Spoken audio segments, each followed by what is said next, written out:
ताज़ा तरीन वीडियोस के लिए हमारा YouTube चैनल सब्सक्राइब करके बेल आइकन प्रेस करिए ताकि आपको मिले हर अपडेट सबसे पहले।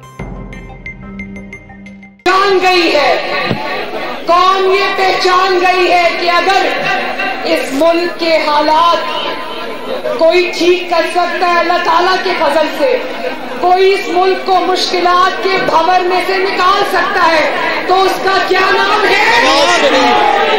एक दफा फिर उसका क्या नाम है? और मैं आज शेखुपुरा की धरती पर खड़े होकर मैं ये मैसेज देना चाहती हूँ गद्दारी के फतवे बांटने वालों को कि तुम्हारे गद्दारी के फतवों पर अब कोई यकीन करने को तैयार नहीं है। और अगर तुमने जावेद लतीफ जैसे मुहिब्बे वतन से मोहब्बत करने वाले को अगर तुमने गद्दार कहा तो याद रखना कि तुम्हारा यौमे हिसाब करीब है।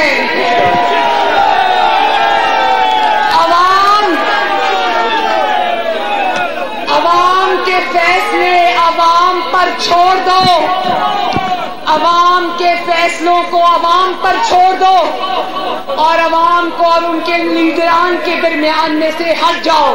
इमरान खान जाने और पाकिस्तान की अवाम जाने।